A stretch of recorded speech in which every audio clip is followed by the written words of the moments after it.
When this guy comes to the training grounds for the first time, he slashes a wooden dummy with ease. His every movement is precise and fast. As a finishing move, he infuses mana into his sword and completely destroys the dummy in 3 strikes. Lucian thinks he impressed his teacher with that, but Swordmaster Aizen just laughs and says his moves are utterly pathetic. Our boy is dumbfounded. He has a unique body, making it the ideal vessel for mana. He can push his mana efficiency to the absolute limit and become the strongest swordsman in the entire world. Yet his swordsmanship teacher calls him pathetic. Turns out our boy has 2 problems. He swings his sword like a mercenary, and it takes him too long to infuse it with mana. Even such a talented body isn't omnipotent. An experienced mana user would easily destroy him in a fight. Then Aizen shows him what real sword skill looks like, and turns the wooden dummy into dust with a single strike. After that, he tells Lucian to train tirelessly if he wants to reach the same level. A few days of training pass, and Lucian finally gets the opportunity to spar with Aizen. He attacks as hard as he can, but the Swordmaster deflects everything with one hand. Lucian tries different moves from every direction, but nothing works. Aizen blocks it all with ease. Even a powerful strike from above fails, and Lucian gets thrown back. That's when Aizen moves forward to attack with a mana-charged sword. If Lucian fails to block it, he's doomed. So he charges his own sword as well. Their blades collide in a burst of mana. Lucian manages to counter the attack and even knocks Aizen's sword back. The Swordmaster is shocked. He's never felt such powerful mana before. The progress this kid made in just a few days is insane. When their training ends, the entire training ground is shattered, making the servants wonder what kind of training they were doing. Lucian sits nearby, looking at his trembling hands and his shattered wooden sword. And he regrets only one thing. If he had received the same training and teacher in his past life as a mercenary, he wouldn't have died so miserably without even a chance. A mercenary who doesn't die is third-rate. That's what they're told anyway. Mercenaries get paid the big bucks because they're expected to break for their masters. It's the same bullshit every sellsword hears. In Jake's eyes, all nobles are cut from the same cloth. When they're desperate, they open their coffers, promise land, whisper about titles. When things fall apart, they change their tune. Suddenly it's excuses, blame, and hollow righteousness. Jake has heard plenty of unconscionable things from high-born brats, but nothing compares to what he's being asked to do now. The noble-born commander-in-chief's final order is suicide, plain and simple. As captain of the Fang mercenaries, Jake can't help but laugh. A piece of trash mercenary like him is expected to die with the honor of a knight, entrusted with a so-called final mission. The army has been beaten into the dirt. The city burns. The castle crumbles. Rebel blades are already at the Crawford family's throat, and there's nowhere left to run. Jake is ready to cut his losses and disappear. If even the Empire's most talented commander has given up, what's the point? It's a shame the only decent noble Jake ever met has been reduced to this. The plan is simple. When the rebels launch their final assault tomorrow, Jake and his men are to stand beside the commander and hold the line until the Crawfords escape. If that fails,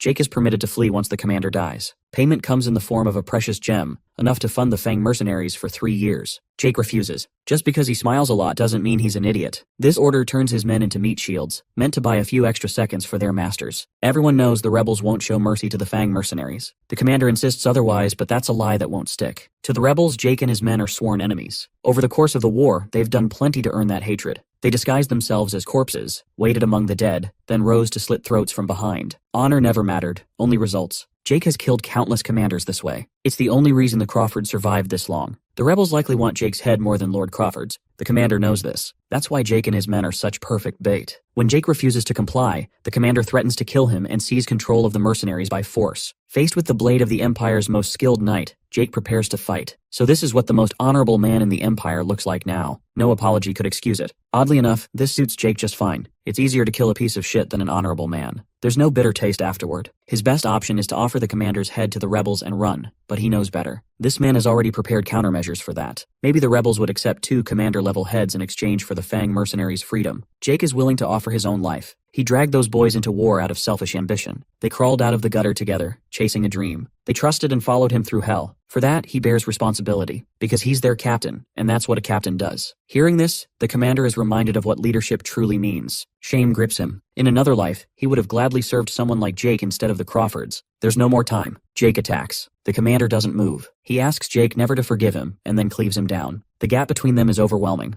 Jake's head is severed in an instant. You can't defy this wretched thing called talent. He hopes it will be enough. His men were ordered to run if he didn't return. He lived by the sword. Dying by it feels fitting. As his thoughts fade, one question lingers. If he'd been born with the same opportunities as a noble, how far could he have climbed? Then there was nothing. Until consciousness returns, Jake opens his senses to a boy's frantic pleading. Before he can make sense of it, a heavy hand slaps across his cheek, jolting him fully awake. A boy stands over him, crying genuine tears and calling him Master Lucian. He couldn't help but feel like something was terribly wrong here. First of all, his scarred, experienced, and battered like an old rag body is gone. In its place was a young master's form, so pristine and fresh it smelled of fresh grass. Secondly, who the hell was this snotty brat who slapped his cheek while wailing at the top of his lungs? The boy thought he had passed away. the boy's heart couldn't handle that. As a personal servant, he would have been executed and buried next to his master. Most of all, it would be a massive tragedy for the family. Jake couldn't fathom what the guy was yapping about. Young masters, personal servants, family, none of those have anything to do with his life. The last thing he remembers was his bloody death. How in the world is his head still attached? His brain went into overdrive, judging the situation and scanning the surroundings. He concluded that somehow he had entered the body of a complete stranger. This stranger just happened to be a pretty boy with a killer face. He couldn't help but admire himself in front of the mirror. From his flawless looks alone, he was radiating waves of nobility. The decor suggests it belongs to a scion of a household that reeks of money. In need of more info, he dug through some foreign memories and remembered his servant's name, Hans. For starters, he asked Hans what year it was. The boy answered that it is Imperial Year 845, exactly 15 years before Jake died. He's returned to the past. So, as not to arouse suspicion, he made a mental note not to be surprised by every new information. First, he needs to do what needs to be done. For his next question, he asked Hans if he had a death wish. Hearing that almost made the boy soil his trousers. How dare a mere servant touch his master's unconscious body without permission? Threateningly, he asked the boy to remind him who he is. With a deep bow, Hans apologized for committing such grave rudeness against young Master Lucian Valdeck, third son of the great House Valdeck. Lucian recognized the noble name instantly. The Valdeck family is a pillar that has supported the empire throughout its long history. A historically prestigious clan positioned as the emperor's closest aides. They boast power equal to that of the imperial family itself. 15 years ago, young Jake worked as a guard for this very estate. Instead of returning to his old job, he's reincarnated as the third son of the Grand Duke instead. All his life, he was forced to endure every humiliation imaginable for the sake of coin, because of his low-born status. Now he's being handed a golden opportunity out of nowhere. Perhaps fate expects him to figure out the answer to his dying question. If that is what the gods want, they had better open their eyes wide and watch. For the first time, he took in the warmth of the sun as Lucian Valdeck. He'll show the powers that be how high he can climb and how he will live. Lucian put on some lavish clothes and exited his room. He's been to all sorts of places in his mercenary days, but none could compare to the Valdeck Grand Duchy in terms of splendor. He'll need to get used to all these shiny things as soon as possible. He noticed that, since earlier, all the servants had been looking at him funny, whispering amongst themselves. It felt like enemies surrounded him. According to Hans, this was only natural. After all, he's lived his life in seclusion until now. He's been locked up in that room for a year and 2 months already. It sounds crazy to him that a noble kid who can have anything he wants would retreat from the world. The mind of a highborn is a mystery to him.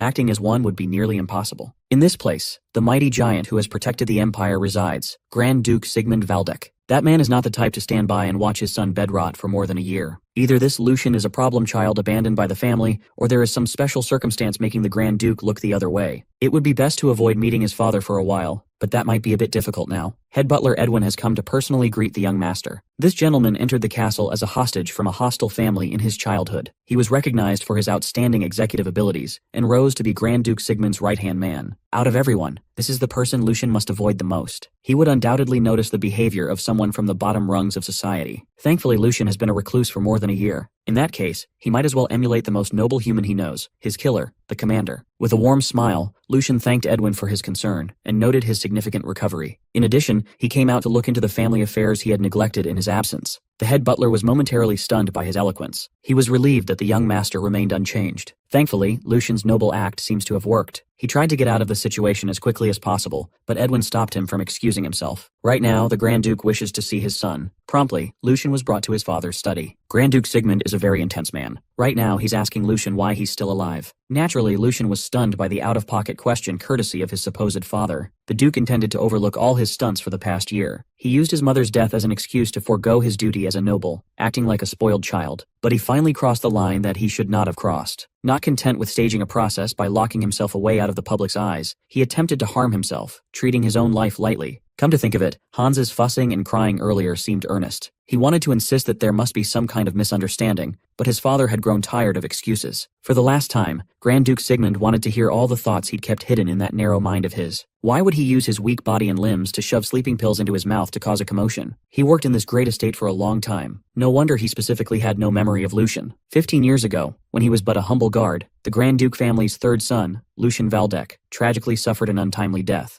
The Grand Duke famously fathered 4 sons with 4 different mothers. Unk was just busting raw and spreading his seed left and right. Jake worked for the prestigious family for 10 years, and naturally ran into the young lords and their mothers on multiple occasions. But he had no memory of ever meeting Lucian or his mother face to face. Lady Valdeck died of a severe illness early on, and her son eventually followed suit due to an unknown reason. Back then, Jake the guard assumed that the mother and son just rolled an unlucky dice, sickly and frail. Lucius's real cause of death must have been covered up. Given his mother's passing, his unstable position within the family, and a myriad of other depressing reasons, the burden must have grown too much for the young man. He eventually chose to ingest sleeping pills, just shy of a lethal dose. In truth, he was just trying to get even a little bit of attention from his father. It was a cry for help. However, he failed to account for the damage his year-long seclusion dealt to his frail constitution. Unable to tank the drug's effects, Lucius Valdeck accidentally drew his last breath. The new Lucius must maneuver his way out of this delicate topic. The Duke sounds a bit cruel to a neglected son he hasn't seen in a year, and the scolding felt a bit harsh. No matter how stoic Sigmund presents himself, he's still a father. His insides must be churning. But this is not the time to be considerate of someone else's feelings. Lucius is on the verge of falling off the noble cliff. He might not get another chance to redeem himself if he says the wrong thing. When the Duke gives a final ultimatum, you'd better believe that he'll follow through. Lucius could practically hear the sound of cracks forming in his promised golden future. If he doesn't give the Grand Duke a satisfying answer to his actions, he would be sent away as a priest in a remote monastery at the minimum. He's not ready to say goodbye to the secular world just yet. The worst outcome would be getting dragged to a harsh northern territory, suffering the bone-chilling cold of snowfields, and the appetite of starving beasts for a lifetime. He's barely a few hours away from getting his neck sliced and restarting a new life, yet the first real dilemma has already reared its ugly head. Lucius refused to let some convoluted family affair ruin his precious second chance, so he spoke out just as his father ordered. First, he offered a sincere apology for smearing the Valdeck name with his foolishness, and causing great concern to everyone, especially his dad. He admitted his fault and promised to willingly accept whatever punishment the Grand Duke metes out. But that won't be enough to move one of the most powerful men in the Empire. Instead of playing to his father's paternal senses, he urged the Duke to rejoice to his heart's content instead. What happened in the past is irreversible. Instead of tying his life, salvaged from the brink of death, to the past, he intends to live diligently for the bright future ahead. His stance, conviction, and confidence really sold his words. Instead of a lecture, he implored the man before him, not as a Grand Duke, but as a father, to offer one word of encouragement. Lucius believes that a child who is in the wrong must sincerely repent before their parents, and that the parents must willingly embrace such a child. Isn't that the proper duty between fathers and sons bound by the laws of heaven? Head butler Edwin was quite stunned by the eloquence of the young master's speech. He felt the drastic change in the kid's aura and atmosphere. Lucius acted and sounded vastly different from the feeble kid who was always cowering. The young man in front of him was an entirely different person. After considering what the boy had just spilled, Duke Sigmund did not appreciate being lectured on the duties of a parent. Even so, a brief and faint smirk could be seen across his face. Listening to his boy made him realize that he's lived long enough to truly see everything. Hearing his father's stern voice soften up ever so slightly, Lucius inwardly sighed in relief. As he expected, instead of bowing and cowering clumsily, ramming into his father boldly was the correct decision. Rather than a rat that constantly tiptoes on eggshells, the Grand Duke values the spirit of a wild dog that knows how to attack decisively. His decade-long service to Sigmund Valdeck is coming in handy right now.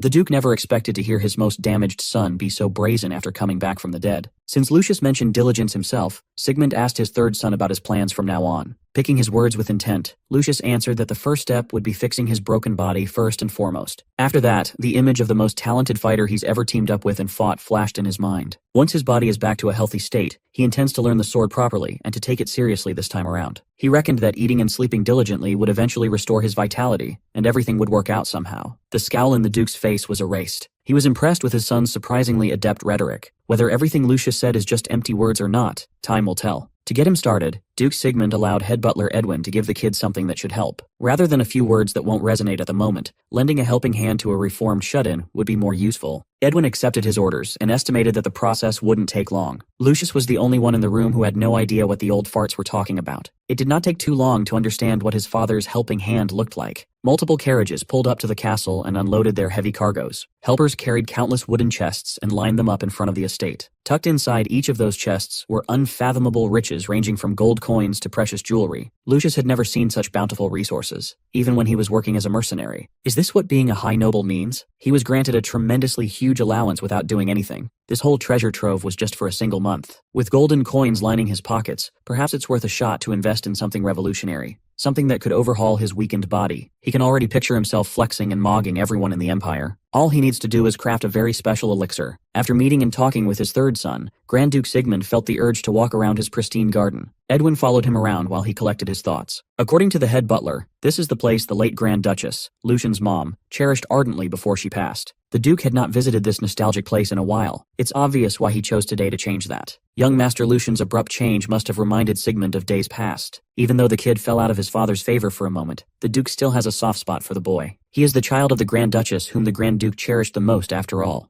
Upon arriving in the middle of the beautiful garden, Sigmund commented on how pathetic his son had become. The kid was always busy rolling his eyes around as if afraid of everything around him. He would whine like a beaten dog if Sigmund raised his voice even just a little. Lucian's attitude had become so different from the late Duchess. Sigmund almost gave up on him. He had considered that the only resemblance Lucian shared with his mother was his appearance. But Sigmund's opinion of the boy changed for the very first time today. The thought that he might have been wrong occurred to him after that meeting. Edwin must have seen the drastic change too. Instead of cowering, that child looked his father straight in the eye and bravely stated his opinion. He did not waver under pressure and showed a truly resolute backbone. They knew from the jump that Lucian had a tender heart. Maybe he just bloomed a little later than his brothers. After all, he inherited the Grand Duke's blood. Even so, Sigmund remains wary of getting his hopes up. From now on, he will assign Lucian tasks that can never be solved with just a few eloquent words. On that note, Edwin brought up a problem that may arise. They resumed the flow of support funds into Lucian's pocket. This fact had already been leaked to the outside. Upon investigation, Edwin found that the second young master, Lucian Valdeck, was involved. Furthermore, Jordy had already made his move. He dismissed Lucian's headmaid and placed his own close associate in that position of power, showing blatant intent to keep his little brother in check. Sigmund understands that his second son harbors deep feelings against the little one due to maternal matters, but his persistence is worrisome. Edwin offered to intervene, but the Grand Duke prevented him from lending a hand, even though it might be too harsh on someone who had just started taking his first steps. Jordy's malicious actions are just petty tricks that would not have worked if Lucian had managed his surroundings properly sooner. They can just consider this a price that the third one must pay for not coming to his senses faster. Sigmund wants to see how his child would handle an issue like this for the time being. If Lucian fails, then that's on him. The blood of the Valdeck family is the key, but opening the door must always be done by one's own power. That's the way of the lion. A few days later, Lucian had gone back to locking himself in his room with Hans manning the door, sparking worrisome gossip among his staff. It has been 3 days since the halted support funds started flowing again. When those stacked chests arrived, Hans could not believe his eyes. The young master attributed the free flow of gold to the fact that the talk with the Grand Duke went well. Considering the tarnished relationship between father and son, Hans could tell that it must not have been easy for the young master at all. The personal servant could not be prouder seeing his boss move forward instead of wallowing in sadness. Unbeknownst to Hans, Lucian's mind was reeling with the possibilities this much wealth could unlock. With an abundance of resources, he might have just enough to completely overhaul his weak body. The ideal physical form is within his grasp if he can successfully synthesize that elixir. It took him a mere 3 days to burn through the support fund, converting his room into a dingy drug den. He's been working non-stop to perfect his methodology. Hans must be full of curiosity by now, but seeing him guard the door well without questioning his orders exemplifies loyalty. On Lucian's work table were brewing tools that a son of a Grand Duke would never have touched in his life. All around him were crates of absurdly expensive herbs that only grow under moonlight. The rare moonlight herb's common usage hasn't even been discovered at this point in time. Lucian squandered his entire monthly allowance to purchase as much as he could. To everyone, Lucian might look like a crazy person right now, but a year from now, this decision would pay dividends. The price of moonlight herb would skyrocket by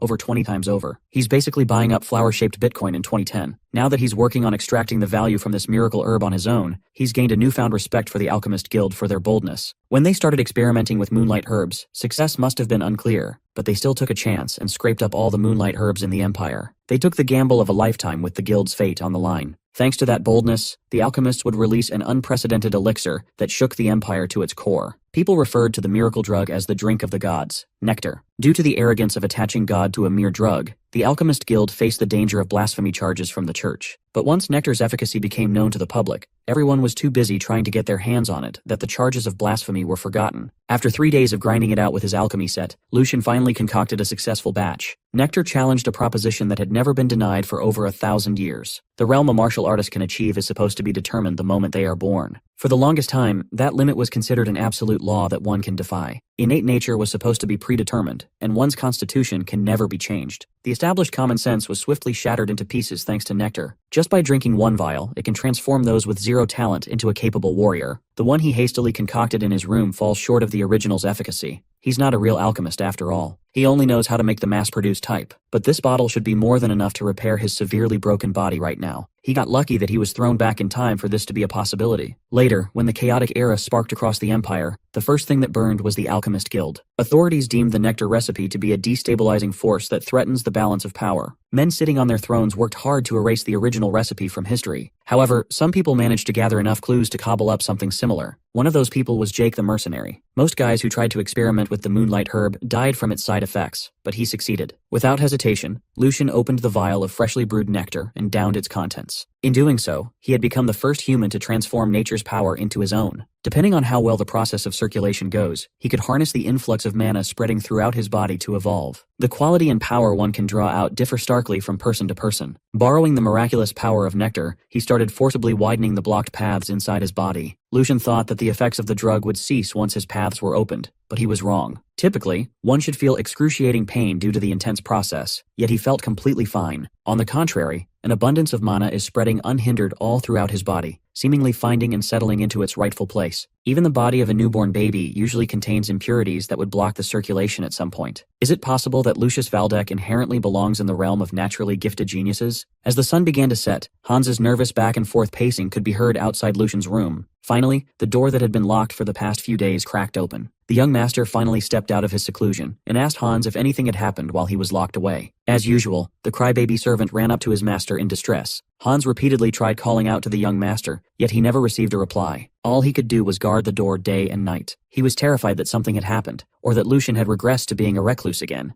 but that could not be further from the truth. The young master's eyes had become sharper than ever before. Being the one who knows him the most, Hans could tell that something definitely changed. Lucian felt and looked like a different person. On the outside, there won't be any big changes yet. Under his fancy clothes, he's still a scrawny kid, skin and bones. Proper nutrition and time are still needed to amend that. What really matters is the change inside. Currently, his heart is bursting and pumping the purest mana. Internally, he's undergoing changes at a rapid pace. Lucian's natural constitution made this result possible. Feeling nectar's unhindered effect, he's become certain that his body's potential puts him in the same category as legendary figures who changed the world. If everything goes well, he might even surpass his peak as a mercenary captain in under a year. Since Hans helped him immensely the past few days, he feels indebted to the dude in a way. He believes that reward and punishment must always be made clear. Grabbing the boy by the shoulders, he urged Hans to listen carefully. He advised Hans to empty out all his savings, down to his underwear, and dump it all on a very lucrative investment from the ground floor. Do that, and Lucian promised to give the poor servant the easiest money he could ever earn. Feeling like a gracious saint, Lucian promised to include Hans as the investment rises to the moon. He was completely serious. Back in his day, there weren't any nobles who would look out for a servant like this.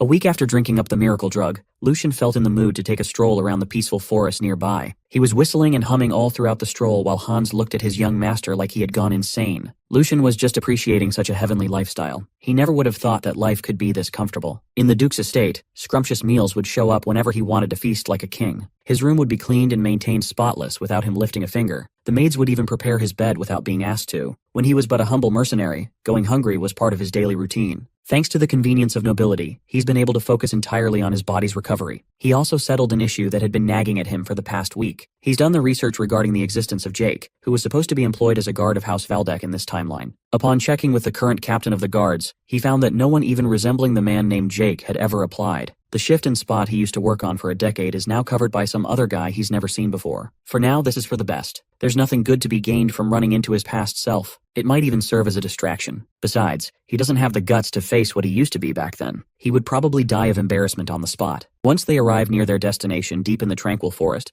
Hans expressed his doubt about continuing forth. The Lucius of the past always hated setting foot on the training grounds. The current him doesn't mind at all. Hans reminded his master that ever since Lucius was scolded by the second young master last time, he swore to never come back to the rotten place again. Judging from Hans's reaction, it's easy enough to picture what happened back then. For a noble child of the Grand Duke's house, training in the way of the sword is a basic requirement. His older brother, Geordie, must have used the training grounds as the perfect place to knock him down a peg under the name of sword training. He planted pure terror in the mind of young Lucian, making sure that a rival for succession would never take another step into the training grounds again. It's easy to guess why Geordie would do such a cruel thing, but there's no need to worry about that now. Everything that happened in the past belongs to the past. It's time to overturn that fear. All Hans has to do is have a little faith and follow his master closely. Inside the training grounds, the Knights of Valdeck were abuzz upon hearing that the third young master had come to their sacred ground of his own volition. One mustached knight was particularly annoyed that the brat of the Valdeck family dared to set foot on the training grounds. He sees this as an opportunity to remind the kid of what happened last time he tried coming here. First and foremost, he sent someone to report the third son's arrival to the man overseeing the grounds. Mr.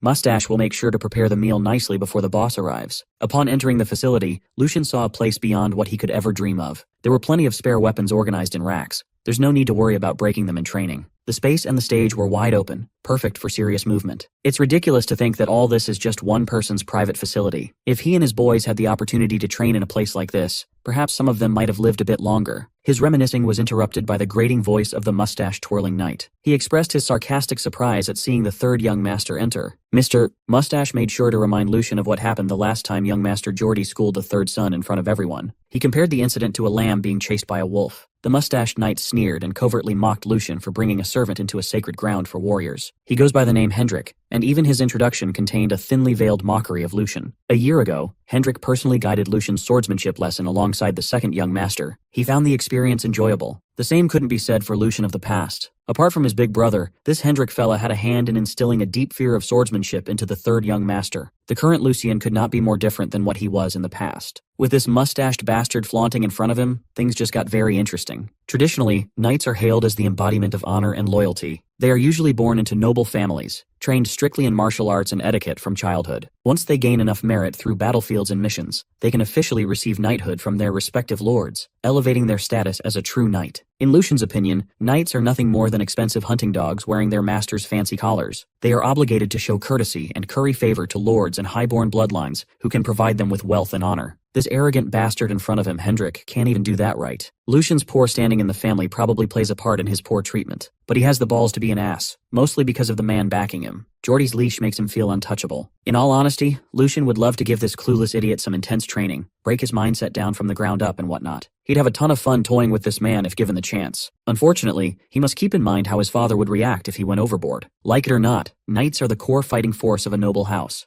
They are valuable assets. Any punishment deemed improper would only create needless tension between lord and vassal. Lucian can't go all out just yet. This is not the right time. With a clear tone, he spoke up. He can't keep avoiding the training grounds just because of a little incident from the past. He announced that from now on, he'll come by more often to learn sword forms. He's already wasted a whole lot of time rotting away. He's got a lot of catching up to do. Hearing the third young master mention learning sword forms made Hendrik cackle. He asserted that it's far too late to be learning sword forms, given Lucian's age. He explained that past the age of 15, starting from the bottom would be an impossibility. For a 16-year-old shut-in, it's basically over. Sword forms are secret techniques and legacies left by those who came before them. Just by following the movements invented by the ancestors, the new generation could gain insights. They could also refine the body, illustrating ancient wisdom at its finest. But sword forms are only accessible to people with an open path of mana to begin with. According to Hendrik, those mana paths close after 16. If Lucian starts now, it would be nothing more than physical exercise. Sword forms without enlightenment are akin to an empty shell, completely useless. Perhaps that would suit the third young master more. Useless training for a useless noble. He can even become the Empire's greatest dancer while he's at it. That way, he can save time finding what he's really suited for, instead of mindlessly swinging a sword. Hendrik also proposed that Lucian should just spend his days tending to the gardens. Everyone has a role they must play in this world after all. Judging from the silence of the other knights, it seems like they support Hendrik's mocking. The mustached knight was quite proud of himself for knocking a noble boy down a peg, rendering him speechless and unable to say a word. In truth, the claim that the path of mana closes at 16 years old is a blatant lie. It is something that could be easily exposed with a bit of checking, but that doesn't matter to Hendrik. If he's ever called out, he can just play dumb and smooth it over quietly. His real goal is already achieved. He just wanted to thoroughly crush the hopes of a foolish kid who can't even argue back. Every knight in the training grounds sees Lucian as a pathetic worm, terrified and frozen in place even while being mocked by a mere retainer. In response, the third young master played along and replied with a meekly trembling voice. He alleged that Hendrik's claim sounds a bit different from the texts. As far as he knows, the path of mana closes not at 16 but at 25. There shouldn't be any problem if he's to start now. Hendrik rudely asserted that he was in the right. Lucian pounced and implicated his big brother Geordie by asking if Hendrik's boss shares the same view on the issue. Dumbass Hendrik confidently answered that his boss would back him up. He didn't even know that he had just fallen into a cleverly laid trap.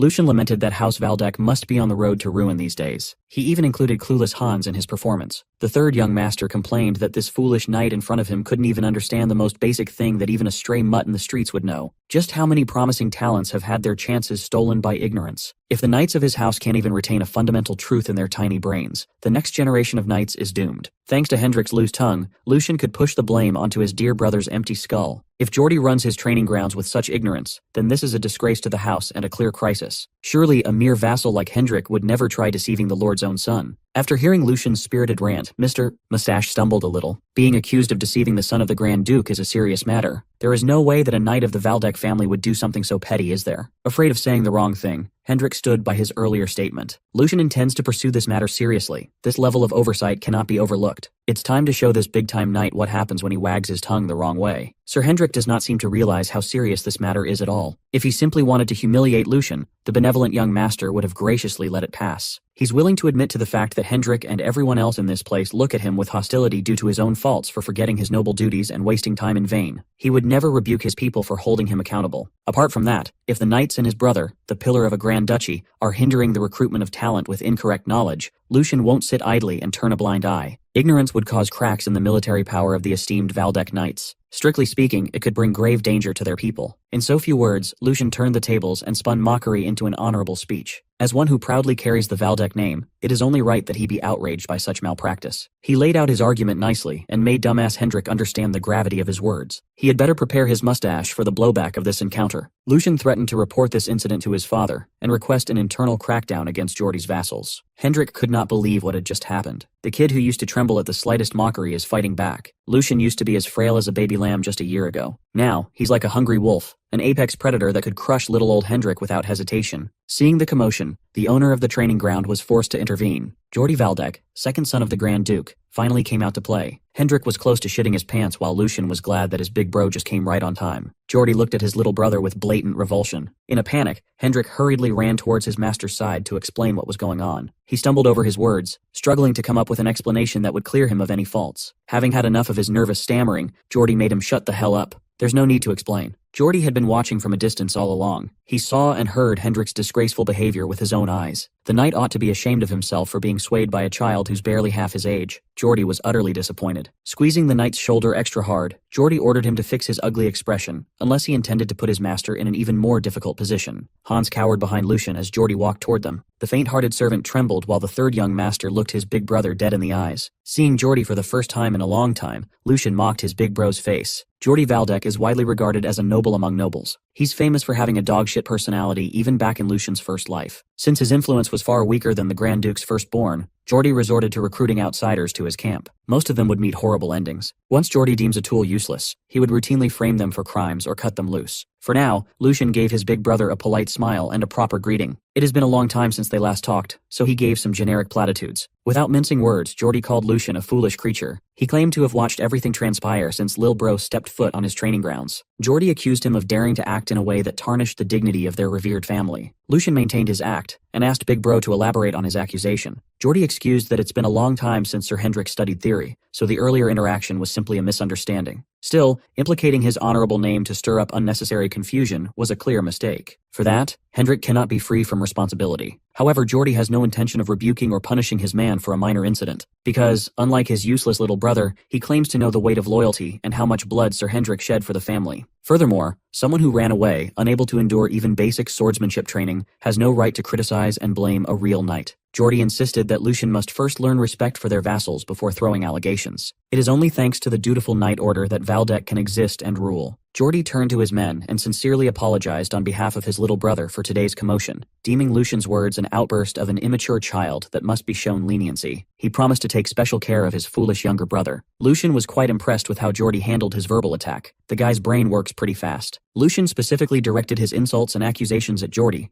but the second son slyly twisted it into an insult against the knights, riling them up, while saving face in the process. Today was just a warm-up. He'll give props to Geordie for handling the issue at hand. Hand on chest, Lucian acknowledged the misunderstanding and appreciated Geordie's choice to refrain from a rightful scolding for daring to insult an older brother. He pretended to take Geordie's words to heart, regarding them as precious guidance. Even while praising his big brother, Lucian found a way to call him an empty-headed fool backhandedly. He expressed shame for saying such embarrassing things earlier, branding himself as a younger brother eager to learn from Big Bro's kindness. Lucian exaggeratedly praised Geordie, ordering Hans to record Big Bro's teachings at once. Paper simply won't do. Such words must be embroidered on the finest silk. Doing this serves two purposes. He's using Geordie to wipe away Lucian's weak image while carving a new and solid impression into everyone's minds. This is a rebrand. The pathetic third young master no longer exists. In his place is a man who knows how to play the nobility game. With that said, Lucian excused himself, asking Geordie for permission to leave. There's nothing good waiting for either of them if they keep bickering in front of the vassals after all. Geordie didn't lose, but he could not help but feel infuriated by Lucian's silver-tongued rage-bait tactics. He wanted to keep the little shit in his territory a little longer for a harsher lesson. But Lucian reminded him that their father has been monitoring him closely these days. Starting from zero, he's got absolutely nothing to lose. The same cannot be said for his brother. He turned around and took Geordie's silence as consent. Lucian grabbed Hans and bolted out of the training grounds unimpeded. He enjoyed bantering with Geordie for a bit, so they're taking their leave now. As soon as Lucian was out, Hendrik tried to spur his master, Geordie, to prevent him from walking away untouched. That was the worst thing he could have done. Right now, Geordie is bursting with rage. He knew that he had been played somehow.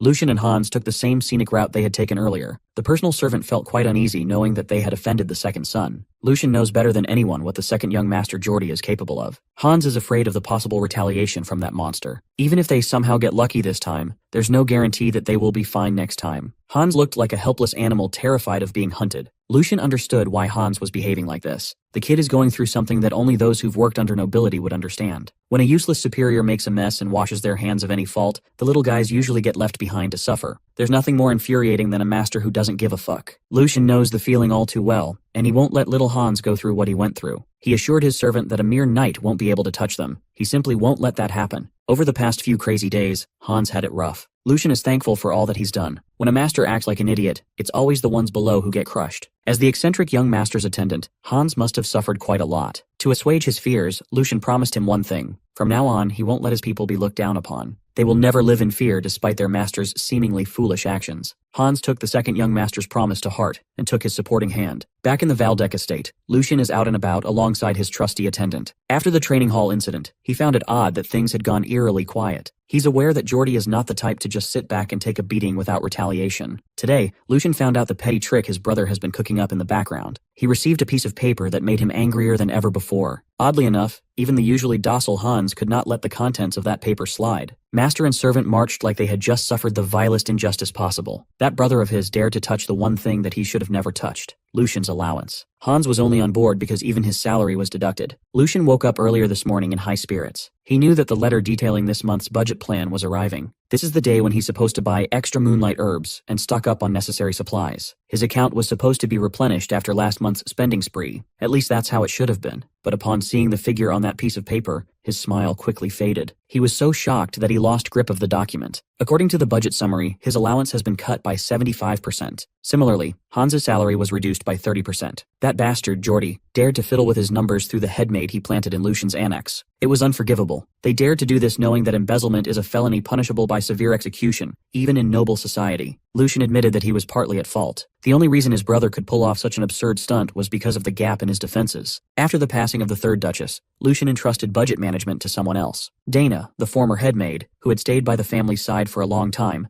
diligently managed the budget with proficiency. Not long ago, Dana was replaced by that green little headmaid currently running Lucian's house. Today was the first time he had ever met the new headmaid face to face. With a smile on her face, she gave a polite greeting to her supposed boss. She introduced herself as Jenny. She wanted to greet the man of the house when she was first appointed, but back then, Lucian didn't seem to have any intention of coming out of seclusion. It's a good thing that the long period of rotting in bed is finally over. Hans did not appreciate her tone when speaking to the young master at all. Lucian conceded that Jenny didn't say anything out of turn. Today he wants to skip all introductions and small talk. He came to the maid's quarters to discuss more pressing matters at hand. To deal with the funding issue swiftly, he chose to ask direct questions to Jenny. He asked if she was the one who drafted the absurd budget plan for the month. In response, she stifled a chuckle. Jenny proudly admitted that she was the one who wrote the entire thing. She cited that Lucian ceded full authority to the former headmaid. Upon assuming Dana's responsibilities, she simply carried out her duties as they were handed to her. Jenny slyly declared that she feels a bit perplexed by the young master's questioning when she's worked so diligently all this time. After all, organizing the budget plan was originally a task that the master of the house was supposed to do himself. Lucian knew that Jenny would use that fact as an excuse. His negligence is partly to blame once again. For that, he must admit that it couldn't be helped. However, something still doesn't add up. According to the budget plan, the majority of the funds his father reissued were somehow allocated to raising every servant's salary. Since his house staff suffered due to negligence, he's willing to consider the money loss as compensation. But if that's the case, then why was Hans's salary cut instead of raised? Even a child would see that this was a blatant financial attack orchestrated by the young headmaid. Jenny played dumb and insisted that there must have been a mistake. She used the struggle of managing a household as an excuse for such an oversight. She urged the maids working under her as witnesses to testify to how overworked she's been. Seeing how they froze under her gaze, gaze, it's plain to see that Jenny had already taken over the house through the staff. With frantic smiles, all the maids hurried to defend Jenny's decision while praising Miss Jenny. They even promised to assist the head maid better from now on to avoid such oversight. Lucian sighed in defeat and retreated with Hans. The one time Hans expected his master to push back, but he didn't. Right now, the body of the house is under Lucian's name, but the hands and feet of his annex are listening to someone else. Before walking out of the maid's quarters, Lucian shot Jenny one last question. He hoped that she would answer carefully. He directly asked her who her master is. To answer that question, Jenny insisted on consulting her Lord Geordie first. The way Lucian sees it, tissues that have festered must be cut out for the body to live. And right now, his heart is rotting from the inside. The cure for that rot might be found in a tavern located in the shady streets of Valdeck territory. Covered by a dark cloak, the third young master dragged Hans into the dubious establishment under the guise of going fishing to calm his mind. Instead of the open waters, they entered an underground fighting den filled with degenerate gamblers instead. In the middle of the tavern was a ring where fighters duke it out for the patrons. If you ask Lucian, this is the perfect place to fish. Who knows? Maybe they'll catch a big one today. Strolling past the main event, he walked towards the empty bar. The bartender saw him from afar and immediately warned him that this place is not for kids to snoop around in. Lucian complained that a gambling den shouldn't be picky when it comes to customers. What if that customer turns out to be flush with cash to gamble with? As soon as he showed his face, the attitude of the bartender shifted positively. There are a few reasons why Lucian didn't have the head maid beaten with a paddle in front of the whole staff. First, Jenny is not just a simple employee. She's got some serious backing. She's the daughter of the wet nurse who practically raised Geordie since he was a baby. He sees her as a sister. Touching that woman carelessly would only fan the flames into a larger problem. Second, the hierarchy in Lucian's annex was an absolute mess, worse than he imagined. His current predicament is far beyond common sense, and it requires a fitting prescription. Lastly, his father, the Duke, is watching.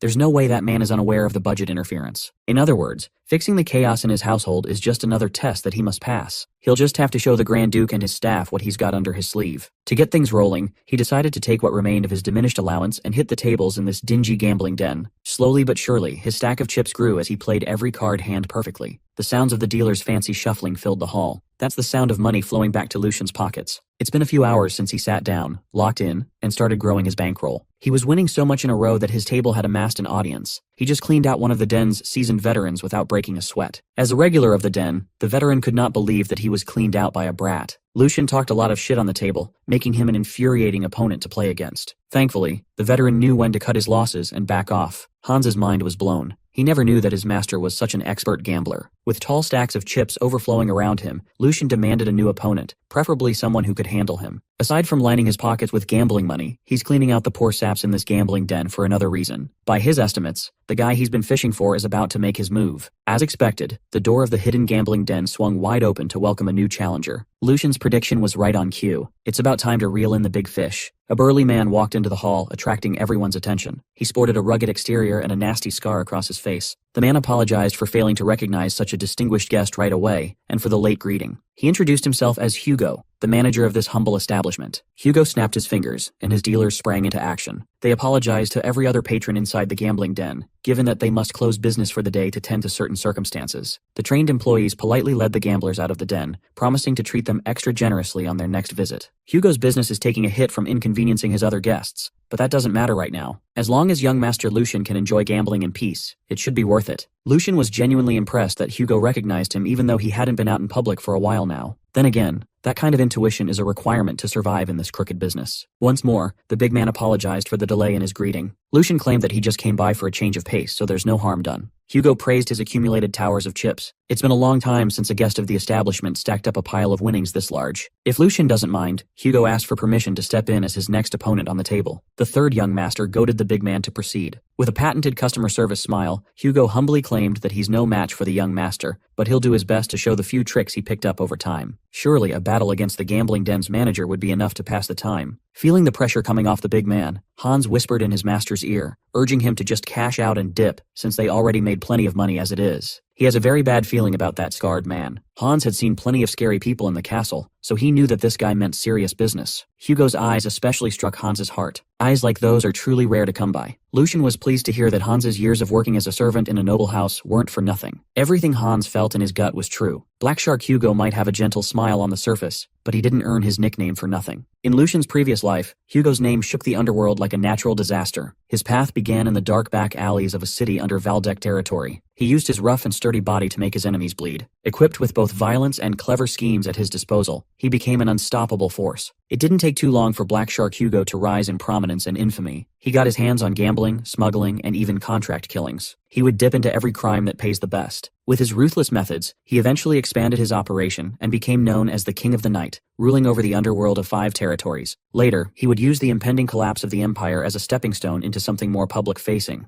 With expert political maneuvering, he claimed the title of Baron for himself. He was one of the first ones to adapt to an age of chaos, evolving into one of the Empire's fearsome warlords. But right now, Black Shark Hugo is nothing but a rookie in the underworld scene. That doesn't change the fact that he's a damn dangerous guy. Today, it's time to lower the bait and catch a wild shark in the bloody waters. With a deck of cards and a mountain of chips placed on the table, Lucian proposed that they play a simple card game. Hugo agreed and added that they shouldn't set a betting limit. He can't let the Valdeck family's young master get bored with small stakes after all. Lucian happily agreed to the stipulation. He's just glad to find someone who speaks his language properly. Internally, Hugo sees Lucian as a typical brat who only acts tough because of his family name. A clueless cub who doesn't even realize that his jolly words will serve as the noose that will tighten around his neck. Deafening silence filled the room as the dealer dealt their respective cards. Truthfully, he didn't expect the brat to clean out the dealers from earlier. Even so, Hugo could use Lucian's winnings to his advantage. In his eyes, an immature kid drunk on a little bit of victory would only fall deeper into misery once they start losing. Hugo is itching to bleed this carefree noble brat dry with each hand they play. Before they could start playing, Lucian acted as though he had just remembered something he needed to do. Before they start trying to bleed each other's wallets, Lucian would like to ask Hugo a question. This is their first time meeting, but the young master already finds the criminal mastermind quite likable. One can judge a leader just by feeling out the atmosphere around their subordinates. It's evident that this gambling den is not exactly a legal operation. Managing an underground business at this scale is no small feat. If Hugo crosses the thin line of legality, the Valdeck family would undoubtedly hear about it, and a purge would have likely happened long ago. Hugo insisted that he knows his place and is careful not to offend the higher-ups. Lucian may be a member of the Valdeck family, but he assured the Black Shark that he's not the uptight type. Instead of beating around the bush, Lucian demanded an honest answer. He wanted to know when Hugo plans to start mass production. Without as much as flinching, the Black Shark asked what exactly the kid was referring to. When Lucian mentioned that thing being prepared in Vestra, Hugo felt his stomach drop. The third young master of the Valdeck family casually dropped the nuke that he knew about the illegal hallucinogen Hugo had been working on. The truth bomb sucked the air out of that underground room. Even the guards posted at the door were taken aback. Out of everyone, Hans might be the most stunned, and it shows. Hugo dropped his cards on the table as his brain started formulating a proper response. Ultimately, he chose to play dumb, but his stammering made it evident that he was shaken up. While playing with his chips, Lucian doubled down with his accusation. With a sly smile on his face, he added that he also knew that Hugo was commissioned by Marquis Logren. The hallucinogens were formulated to shake up the Valdeck territory with illegal drug distribution. He's not appreciative of the Marquis's cheap tactics at all. In his opinion, there is a line that should not be crossed between noble families. He asked Hugo if he shared the same opinion. Given Lucian's view of this betrayal, it would be more fitting to see the Black Shark as the more impressive one. Who else could have the audacity to dare commit such a heinous crime in Valdeck territory but him? If one little thing goes wrong and he gets caught,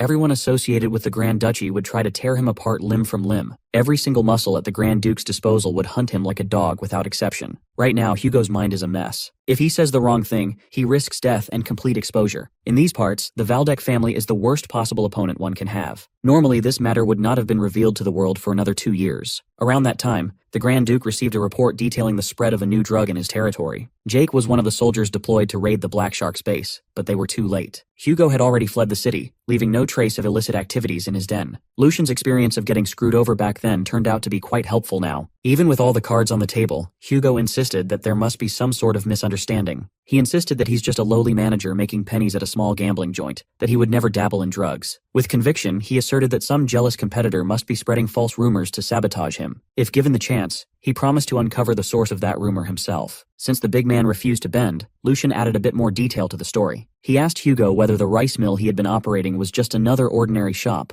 and whether the underground passage that connected right outside the castle was just an innocent escape route. For one last time, Lucian demanded an answer to his first question. Are they nearing the mass production stage? Hugo slumped in his chair. Somehow he was cornered into a checkmate position. The kid knows about the fake store and the secret passage. If he knows that much, excuses are essentially useless now. Cornered like a wild animal, Hugo considered killing the third son of the Duke right then and there. His men had already drawn their hidden weapons. A noble brat with no guards can be easily killed in one stroke. Lucian urged the Black Shark to think carefully before doing something he might regret. They are gambling with their lives as chips after all. He reminded Hugo to consider his next move, given how he climbed to his position. The big man dismissed the foolish thought of killing Grand Duke Sigmund's son. If he's caught, and there's a good chance that he will be, Hugo would be put in a position where begging for death would be the merciful way out. To save his skin, he swallowed his pride and dropped down to his knees. With utmost sincerity, he begged to be spared from the wrath of the Grand Duke. He could tell that there was a reason why the young master came to find him personally, instead of kicking down his doors with a battalion of knights in tow. If the rest of the Valdeck family knew of his crimes, his head would have flown off long ago. At this point, if Lucian told him to be a dog, he would be a dog. If Lucian tells him to bark, he will bark. If ordered to crawl, he will crawl. Hugo's men lined up behind him and joined their boss in bowing down and pleading. The man who's destined to become one of the most powerful people in the Empire's future had been reduced to such a state. After brief consideration, Lucian stood up from his comfortable seat. Keeping such a useful dog by his side doesn't sound so bad at all. He just happened to need some proficient hands and feet at his disposal after all. Hearing this, Hugo vowed to follow his every word. But Lucian doesn't want that for a man of Hugo's caliber. It would be a bit boring. He knows that the black shark would never be satisfied as a mere hunting dog. Meeting the pleading man eye to eye, Lucian proposed a better deal for all parties involved. He asked Hugo if he wanted to try becoming a knight instead. Hearing that word stirred some deep-seated emotions inside the black shark. Like every other boy, he once craved the dream of becoming a knight like crazy. Eventually, he had no choice but to give up on that pipe dream. As time went on, the reality of life became clearer to him. No matter how much skill he built up, how strong he became, and how many times he risked his life for a master, he's nothing but a low-born peasant in their eyes. He was just a useful tool, a lump of muscle to be used and abused by those with real power. Because of factors outside his control, the circumstances of his birth, he cannot achieve his dream, no matter how much he bled. To answer Lucian's question, of course, he wanted to be a knight. He wanted it so bad that he would willingly bash his head on the floor for the opportunity to become one. If he could achieve that dream, he would even sell his soul to anyone who could make it happen. In front of Lucian is a vulnerable man clinging to a boyhood dream. In the name of the Valdeck family's honor, he promised to help Hugo become a real knight. If he can possess the integrity and honor to never be ashamed of himself in the future, mere status won't become a stumbling block. At that moment, Lucian's brilliant visage was burned into Hugo's mind. He offered to give Hugo the chance to live as a person, not as a mere tool. A few days after that gambling den encounter, Lucian arranged a meeting with all his house staff in his annex. He introduced a new addition to his growing team to his attendants. Hugo stood by him as a capable talent newly hired from the outside. In contrast to his master's casual demeanor, Hugo introduced himself with vigor and confidence. He says he's looking forward to working with his new seniors, but his terrifying face disturbed the staff. The maids and butlers didn't know how to appropriately respond to the young master's sudden announcement. With the introduction out of the way, Lucian intends to move on to the main event. He ordered his people to bring the head maid, Jenny, into his office at once. The butlers immediately recoiled upon hearing the young master's command. Lucian cited that it's only fitting to introduce the new hire to the head maid. After all, they can't have a messy conversation like last time. He simply wanted to report the news to the oh-so-busy Jenny first. As expected, his entire staff reacted as though they answered to the head maid and not to him. The internal situation is already beyond repair with normal methods. Not a single maid or butler heeded his order. To them, Lucian looks nothing more than a rotten rope with no real power. He'll have to orchestrate a show of power so convincing to take back control over his own house. One of the butlers stepped up and pleaded for Lucian to consider their situation as well. Everyone in this annex is aware that head maid Jenny is favored by Lord Geordie. She's taken over the house and the staff completely. The butlers and maids dare to protest against their useless lord for insisting on fanning the flames and putting them in a tough spot. They would have preferred living quietly like before, when all the young master did was decay in his bed. Hans could no longer listen to these lowly servants. He roared at everyone to wake the fuck up and remember their forgotten duty. The master of this house is young Master Lucian, and not that red-headed bitch or that insufferable Geordie. After watching the madness from the sidelines, Hugo firmly grasped the current situation and offered a simple solution. Since the young master's sharp words seem too good to be wasted on these stupid-ass servants, he can bring a more effective alternative. He's heard enough and grasped what must be done. Hugo assured his master that he would handle the problem. For those who can't distinguish between high and low anymore, the method to imprint loyalty is awfully simple. He advised that his way could get a bit rough, so he needs the boss's permission. Lucian was pleased with how fast Hugo's brain works. That's the primary reason why he went out of his way to recruit the big man. Luck was truly on his side this time around. Hugo was still in the early stages of developing the drug. If it had progressed any further, he would have never been able to bring the black shark over to his side. With utmost confidence, he gave Hugo permission to do precisely what they've both been thinking. He gave his new confidant the green light to turn up the intensity as high as necessary. To get things started, Hugo walked over to the protesting butler, towering over the puny servant. Looking at the black shark up close would make anyone tremble in fear. His intimidating frame and killer gaze overwhelmed the senses. He looked like the type who would commit heinous crimes. The butler convinced himself that Lucian must have picked up a back-alley thug. He smugly offered to give the big oaf some advice as someone who knows the situation in this house, and cautioned Hugo to choose the right side. The smug butler tried scaring Hugo off with the threat of young Master Geordie's cruelty. All these servants believe that the scales have long since tipped away from Lucian. Surely the giant thug won't be foolish enough to risk his life over a few coins, right? Hugo found the smug butler's last words pathetic. His balled fist found the butler's butler's face and rocked his shit clean. A single hit was all it took to rearrange that guy's skull. The power behind the punch was so compact that it sent the smug butler flying into the nearest wall like a rag doll. Hans's eyes almost fell out of their sockets while Lucian pats himself on the back for hiring such a beast. Hugo slowly walked over to the butler's limp body. A single casual punch was all it took to factory reset that guy using violence. The other butlers fearfully lambasted the new hire for using violence inside the castle. The Black Shark was entirely unaffected by their empty and feeble words. It just so happened that Hugo specializes in educating crazy bastards. This is the perfect first assignment for him. A few moments later, no signs of dissent could be gleaned from the house staff. They even followed the third young master's order to bring headmaid Jenny in, even if they had to use force. With a visible slap mark across her face, Jenny snarled and assured everyone that they won't get away with treating her like this. Instead of cowering to her empty threats, the re-educated butlers told her to shut the hell up and walk. Accustomed to being in charge, she was not used to people raising their voices at her. She kept on yammering on about punishing those who oppose her,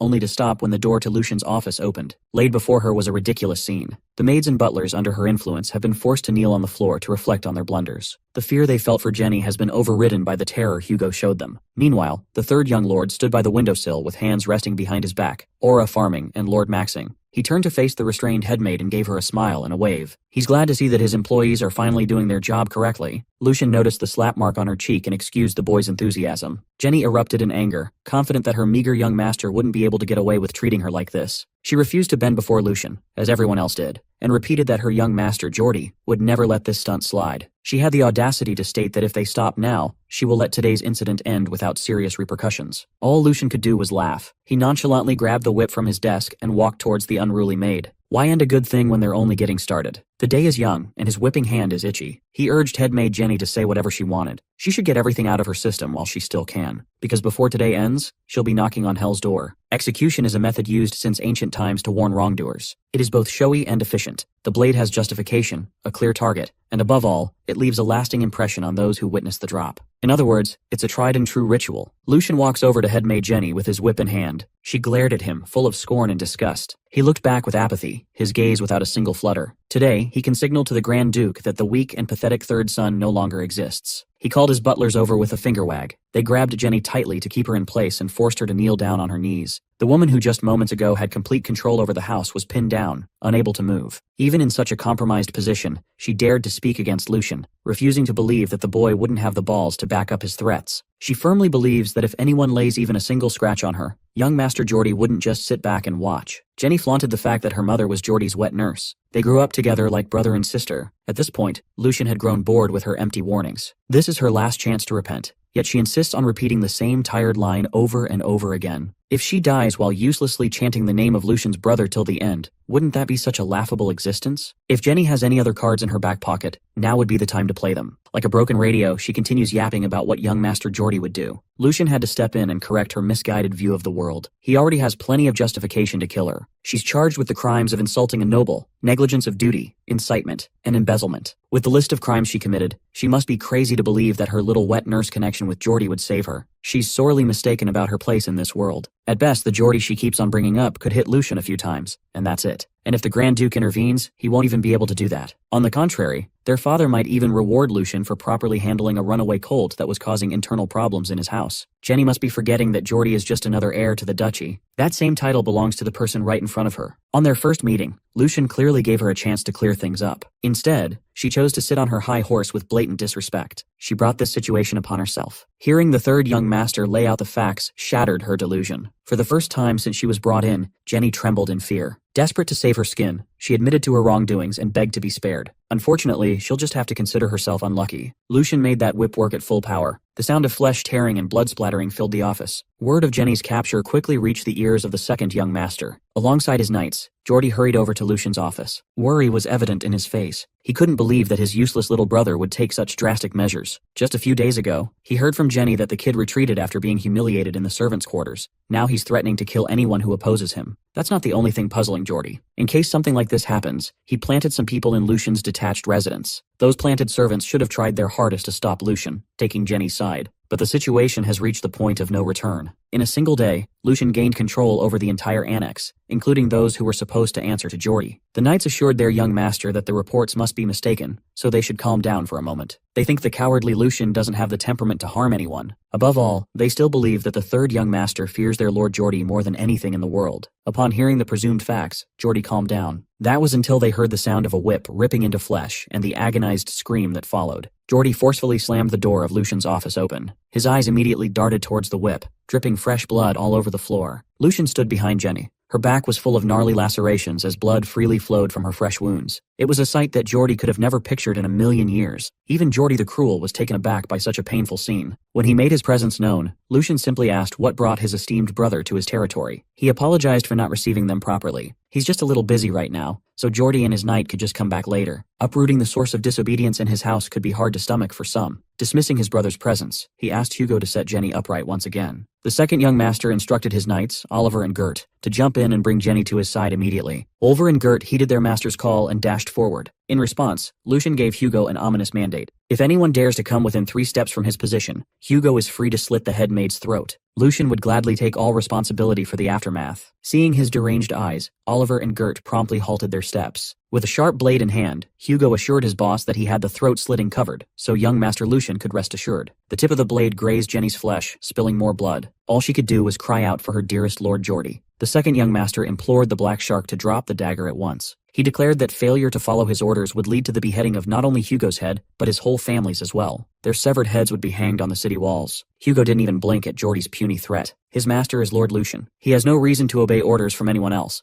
No matter what happens later, he will act upon his duty and follow his master's will. Geordi immediately realized that he had no power in this situation. He redirected his question to Lucian, confronting his little brother about what Jenny had done to deserve such harsh treatment. Lord Lucian quickly listed her crimes of insulting her superiors, disobeying orders, and meddling with the house's budget. He is merely imposing a fitting punishment. He urged his brother to come to his senses and distinguish between public and private matters accordingly. In doing so, he effectively put Geordi in an impossible position. According to the current succession structure of House Valdeck, the first heir in line is Lord Tristan Valdeck. Trailing after him is the second young master, Geordi Valdeck. There's a two-way power struggle that's solidified in place. In other words, until the final confrontation, the most important thing for Geordi is consolidating his power base. His recent public humiliation at the hands of his little brother caused him to suffer some losses. He had to cast out a close knight in Hendrik. If he fails to protect Jenny, who's practically viewed as his right hand, it will destabilize his standing in the succession race. His ineptitude would mark a turning point, leading to distrust and cracks that could easily form and spread among his followers. In other words, he was completely checkmated. Realizing this, Geordi conceded to Lucian and earnestly asked for Jenny to be spared. His knights, Hans, and every servant in the room were stunned. Hugo was built different, though. He kept his eyes on the prize and his hands on the blade. Lucian found his brother's grandstanding ridiculous. One word from that bastard is not nearly enough to sweep this matter under the rug. After letting someone tear through his precious household, mere words won't suffice. Geordi must think his tongue is plated in gold or something. Once again, he's proven that all nobles are the same. For now, he played along. He asked Geordi what conceding the win means to him. There's no win to be had in this scenario. Lucian is merely fulfilling his duty as the third young master, nothing more. Besides, the head maid committed crimes that spare no one, regardless of status. If they just cover this issue up and move on, what will everyone think of the Valdeck family? Lucian claimed that he too would like to let these matters rest, but his hands are tied by law. He simply lacks the justification to go against the grain and overlook flagrant offenses. Geordi gnashed his teeth and balled his fist. He pushed Lucian to stop beating around the bush and just say his demands. The third young master cited that, since ancient times, laying hands on another's wealth has typically been punished similarly. Maybe he would be willing to let this matter go if the accused returned multiples of the amount that was stolen. Given a satisfactory price, Lucian might find it in himself to forgive and forget. It's up to Geordi to cough up an exorbitant amount. After the commotion died down, things returned to normal in the Valdeck house. Grand Duke Sigmund Valdeck can be seen mulling over what happened between his sons. Head butler Edwin gave him a comprehensive report of what happened and how the incident was brought to a close. At first, the Duke felt the need to verify if every word of the report was accurate. Edwin was the one who verified the incident report so Sigmund could be certain that it was factual. In the end, Geordi agreed to pay Lucian a sizable sum, 10 times the amount of the stolen allowance. Edwin's report also included young Master Lucian's new recruit, named Hugo, who swiftly rooted out every spy planted in Lucian's annex. As a result, the third young master has completely retaken control of his house,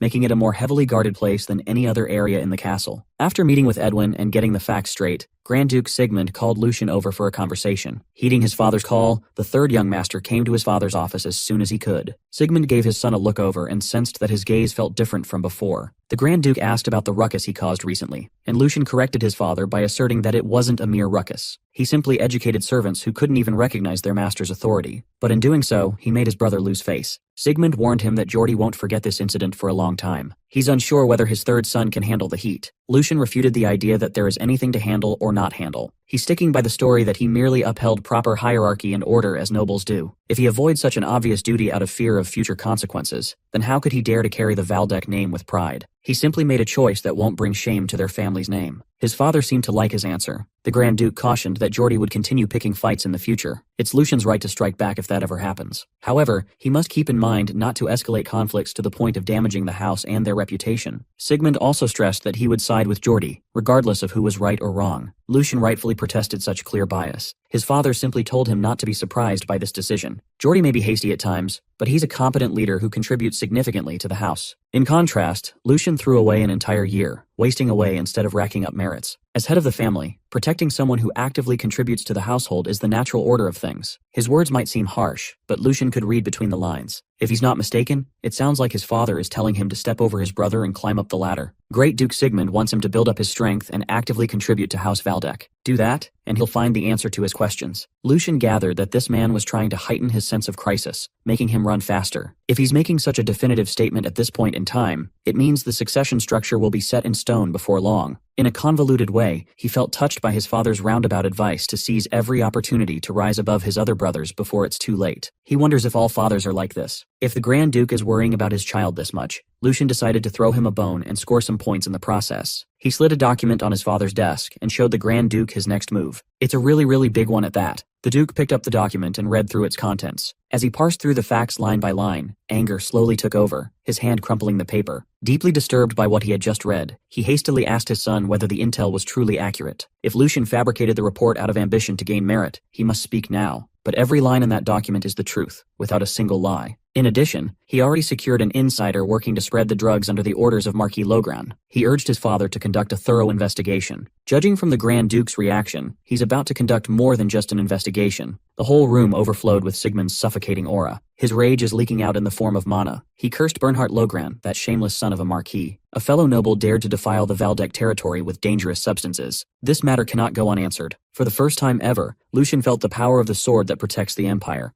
The master of House Valdeck is not someone you fuck with. At this rate, he might even catch some strays. Getting ahead of his father's anger, Lucian dared to speak up further. He anticipated that even if they reported the matter to the emperor, the House Logran would have enough time to sacrifice a pawn and escape punishment. All involvement was conducted through subordinate trading companies, the Bahawan Merchant Guild. On the surface, there are no traces of the Marquisate's direct participation. Moreover, pushing harder and digging deeper would only worsen things. Currently, the Emperor is wary of factional conflicts, and the Empire will inevitably force itself into the middle of the issue to mediate and intervene. Having calmed down a little, Sigmund was impressed by his son's sharp eye for politics. Lucian reckoned that despite committing such a lawless act against their great house, Marquis Logran would get away with a slap on the wrist, maybe lose some funds, and that's it. For daring to commit a treasonous crime against House Valdeck, shouldn't they at least cut off an arm? After briefly thinking about his son's suggestion, the Grand Duke sat down and reeled his emotions in. He wanted to hear in great detail how the kid would handle such a delicate situation. Fortunately, Lucian came prepared. He already secured a method to trap the Marquis. The plan involves an insider who recently defected to his side, namely Hugo. The man has no title, but earned deep trust from Logran, quickly rising to the executive level. Sigmund recalled hearing something about this outsider from the head butler's comprehensive report. He couldn't help but feel as though his son anticipated the situation from the start. Using a traitor to set a trap in reverse certainly sounds enticing. From the Marquisate's perspective, it would be hard to imagine a betrayal in the hands of a loyal executive. Lucian already laid down the groundwork to make it seem as though the production of the drug is progressing smoothly. Before long, a key figure from Logran will have to step in directly. Considering the political implications of this plan, the matter cannot be taken lightly. Lucian's play sounds ideal, but the plan has a huge flaw. They are basically betting everything on a singular variable, a traitor from the back alleys. The Grand Duke reminded his son that human nature cannot be overcome. They cannot take even a single step alongside someone untrustworthy. Lucian debated that it's not that he trusts the man himself, but rather the desire he holds inside him. Hugo is a man who would do anything to become a knight, to make his name known across the empire. He is deeply motivated to carve his name into the annals of history. They could rely on a man who craves a dream madly. Lucian is willing to put his faith in that dream, for he was a mad dreamer in his past life as well. It's a truly sentimental reason, one that the Grand Duke seemed hesitant to support. If the play breaks down, Lucian has no intention of avoiding responsibility. The mistake of his subordinate ultimately falls upon him. Even if he must put his life on the line, he's willing to take his chances. Sigmund could see that his boy means every word he says. For now, he intends to mull the idea over. Once Lucian's body has recovered, he tasks the boy to come out to the training ground. The Grand Duke finally deemed him worthy of the Lionheart sword. From now on, Lucian will be properly recognized as one of the candidates to become the next head of the family. Later that night, Sigmund worked overtime in his library. He relayed what he had discussed with Lucian to Edwin, and the head butler apologized for the massive oversight. The old man felt ashamed that something so heinous was going down in Kelheim, the heart of House Valdeck, without his knowledge. The Grand Duke claimed responsibility for making Edwin focus solely on border issues. The head butler is already stretched thin as he is. They got lucky that Lucian uncovered the travesty before it got out of control. Bernhard Logran poured all his effort to hide his hand after all. This drug's purpose was not profit or expanding power. There was a strong intent to specifically tarnish House Valdeck's honor. The Lograns likely intend to use such dirty tactics as an excuse to pull schemes later down the line. Despite knowing the current state of the empire, some nobles are still blinded by politics. More importantly, Sigmund wanted a more in-depth report on the man named Hugo. According to Edwin's research, Hugo is a mere thug who manages a gambling den on the surface. In reality, he was the leader of a new organization quickly taking over the underworld. On paper, he's not the kind of man who would serve under someone, making the third son's feat of taming the Black Shark even more impressive. Edwin attributed such a masterful move to Lucian's incredible growth. For some reason, the Grand Duke couldn't shake the feeling that there's more to Lucian's change than meets the eye. Hugo stood and thrived in the underworld, where cunning and cruelty prevailed. If he were a chump who would rely on hollow words about fulfilling a childhood dream, he would have been trampled to death long ago. That clever criminal must have seen Lucian's true potential as a lord worthy of gambling his life on. It is earlier than planned, but since Lucian continues to show his talents, Sigmund saw it fit to open the path accordingly. Starting tomorrow, the Grand Duke plans to pass down the family's secret technique to the forgotten third son. As for who will serve as his swordsmanship instructor, Sigmund already has someone in mind, Sir Eisen, a name that every swordsman in the Empire is familiar with. It is a pity to break the old man's peace in his later years, but taking Lucian under his wing will surely be a meaningful time for him as well. It's time to pull Sir Eisen out of his solitary retirement training arc. Word about Lucian's formal acknowledgement as one of the contenders to succeed the family head position was sent to his residence. Hans couldn't believe that the young master, who was a miserable mess not too long ago, had completely turned his life around. The personal servant clung to Lucian like a crying child. Hugo had to step in and pick him up, as if he weighed nothing. Despite the difference in size and experience, Hugo respectfully refers to Hans as his senior. The Black Shark reckoned that, given the young master's talent, being chosen to be next in line was only natural. Considering the path that their master will take in the future, he urged Senior Hans to act accordingly as Lucian's right-hand man. Being called the young master's right-hand man filled Hans's mind with glorious thoughts. He couldn't stop himself from grinning from ear to ear, while humbly claiming that he's still lacking in many areas. With a capable junior like Hugo around, he wouldn't dare claim the title. Hugo played along with Hans's false modesty act, showering him with flattery while lifting him up and down like a child. The way the Black Shark handles Hans certainly showed the difference an experienced employee could bring. Lucian spoke up in support of Hugo's words. Before the news was officially announced to the rest of the family, Hans and Hugo were the first to hear it from Lucian. He must admit that Hans's gentle nature can be seen as a weakness at times. Even so, the kid genuinely cares for his young master. He has the fortitude to remain steadfast by Lucian's side in the worst days. If he gains more experience and continues to grow, he has the potential to excel at managing internal affairs. He will become a more reliable rearguard than anyone else. As for Hugo, his capabilities are unquestionable. Lucian just needs to pave the way to his knighthood. If he can do that, Hugo's abilities will be drawn to their fullest. The Black Shark will become an even more valuable piece in the future, acting as Lucian's strongest sword. At the moment, it's better to prioritize quality over quantity when it comes to his inner circle. Building his people up one by one as best he can is how he'll win. With the announcement of Lucian's elevated status, things are going to get much busier. He won't be able to navigate the journey ahead on his own, but with these two by his side, he should be able to ascend to a better future. Hugo vowed to never let him down. The weight of his oath was apparent. Hans also promised to be reliable as always. The very next day, Lucian woke up early, excited to enter the training grounds. Alone in the middle of the arena, he took in the view and atmosphere. Lucian closed his eyes and contemplated his past life. Back then, he eagerly searched every corner of the continent for one thing. He braved the harshest areas of the empire to seek the essence of ancestral martial arts, said to be capable of elevating a swordsman to a higher realm. He was obsessed with the idea of sword forms. Among the countless sword forms in existence, there exists a higher level, advanced sword forms. He struggled like a dog, but at the end of his search, what he found was not the advanced sword form he desperately craved, nor the intermediate sword form practiced by knight captains. All he had to show for his efforts was a degraded version used by novice knights. He was slapped by the harsh truth that real power cannot be achieved without noble blood. Even the paltry chance to learn a degraded sword form as a common mercenary could already be considered a massive stroke of luck. Every time he failed to protect his squad members on the battlefield, he was reminded of how small he is. He was further tortured by the thirst and desire for a true sword form. The thing that he so deeply craved in the past is now within his grasp. Passed down only to the successor candidates of the Valdeck family, and their closest aides is an ancient sword form that far surpasses even that of advanced sword forms. Today is the day he'll get the chance to learn the coveted Lionheart sword. His mind was racing with possibilities. How great a swordsman can he really become? Knowing that he's inches away from realizing his dream, he actually felt nervous before he could even start. The lesson is still a long way off. He's been so excited since dawn that he's just been pacing around the arena for hours. It would be a much better use of his time to calm his mind with mana circulation before the lesson begins. In his previous life, without proper training, he learned swordsmanship by stealing or by piecing together fragments of knowledge. He never had anyone he could call a master. Day by day, he becomes more appreciative of the unique second shot in life he's been given. Lucian sat in the middle of the arena, his legs crossed in a meditative stance. Unbeknownst to him, someone was watching from above. That someone quietly observed Lucian as he meditated in complete silence. It was none other than Sir Eisen. He's been watching for a while now, yet the boy's focus hasn't wavered at all. He figured that something must have triggered the third young master to shed his past self. The boy who did nothing but cower and hide had become a disciplined man. Initially, Sir Eisen was surprised by the Grand Duke's summons with a job offer to serve as Lucian's swordsmanship instructor. Duke Sigmund admitted that he had nearly given up on the child before. He thought there was no hope. But looking at the current version of Lucian, he could glean a lot of valuable aspects from the kid.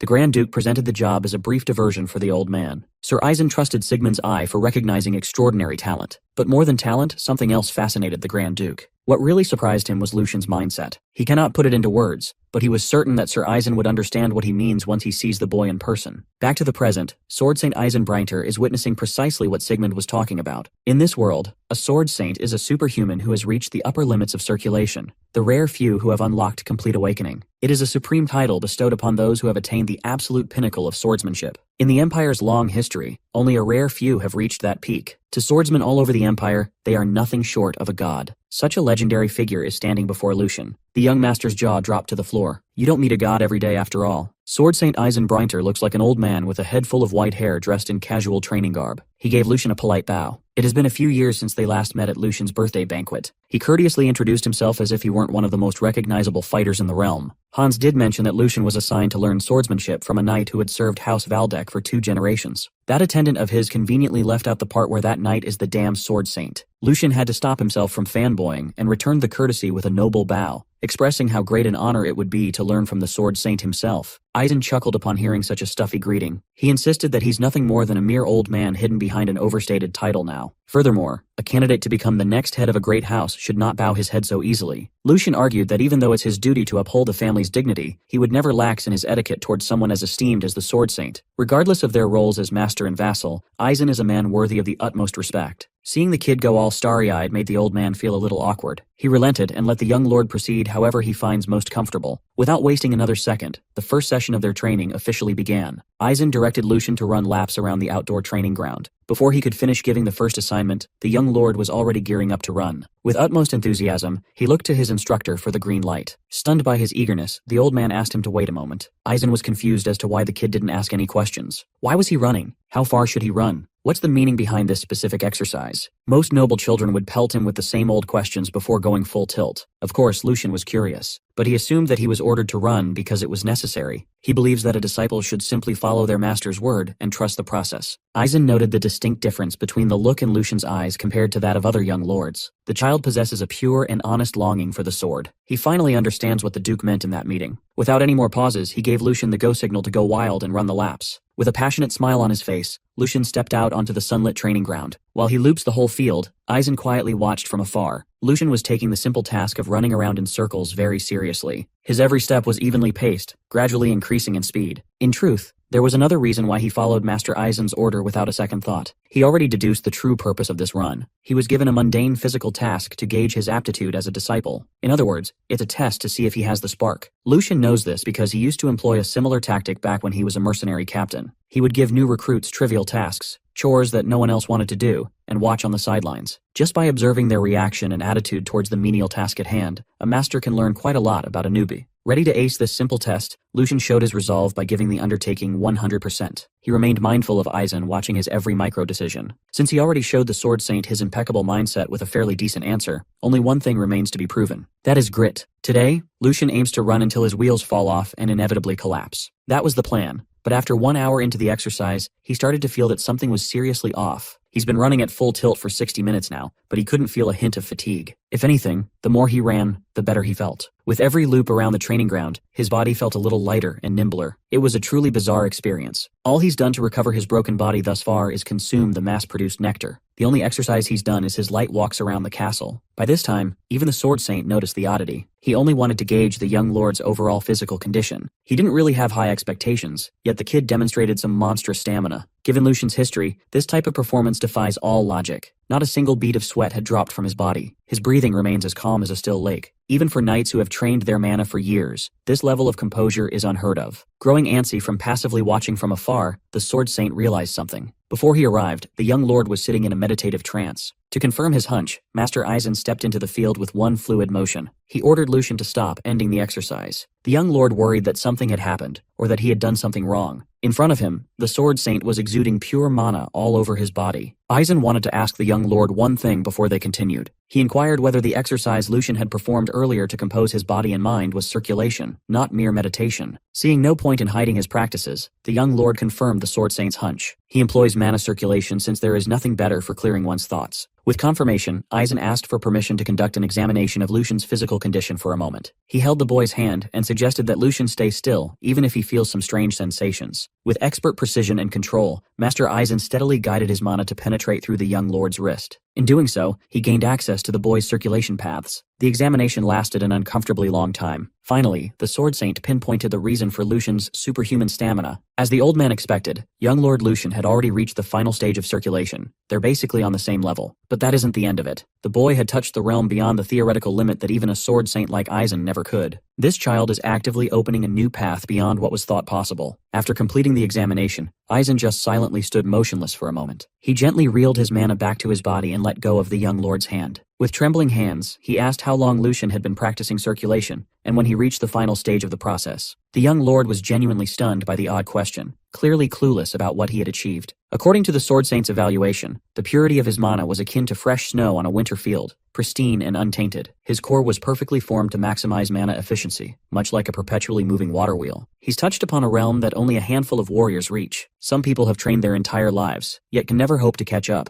Lucian expected something of this sort, but he didn't expect that he was already close to a state of completion. If that's the case, there's no need to hide anything from his new master anymore. He has a ton of questions about his own condition, questions that only someone like the Sword Saint could answer. Lucian confessed that about a month ago he began intuitively circulating his mana and found that all his pathways had been opened from the very start. He heard that circulation was supposed to be accompanied by pain and blockages. Still, he didn't experience any resistance or discomfort. This kid far exceeded the Sword Saint's expectations. Considered a genius, he only reached the apex after decades of endurance. Looking at the young lord, perhaps the mythical swordsmen who can cleave mountains and part the seas were not mere myths at all. Maybe they really existed. Aizen turned serious and requested permission to speak plainly at the risk of being insolent. He asked if young Lord Lucian would consider giving up his claim as the successor of House Valdeck to take a different path. Lucian was freaked out by the old man's suggestion. Why would he give up his newly acquired position as successor? He worried that something might be wrong with his body. Maybe he can't learn sword techniques, or something terrible might happen if he uses mana. Aizen assured him that it is quite the opposite of his worries. He plainly stated that Lucian's body is the epitome of the ideal vessel. Not only can he push the efficiency of his mana and body beyond theoretical limits, but he also possesses the potential to see beyond the peak and break common sense. In other words, if the young lord were to focus solely on honing his sword, becoming the Sword Saint would be well within his reach in record time. As a man who yearned for the pinnacle of swordsmanship, being told that he could become a Sword Saint was a dream come true. He knew that Lucian's body was extraordinary, but this was far beyond even his wildest dreams. Thanks to the luck of being able to learn the Lionheart sword, Lucian thought he had found the path to make his impossible dreams come true. Who would have thought that he had the potential to look beyond that level, a direct path to the pinnacle of the sword? Given that Aizen was making him choose between the family and sword sainthood, rather than walking both paths simultaneously, the process must truly be arduous. Master Aizen confirmed that he can only focus on one route.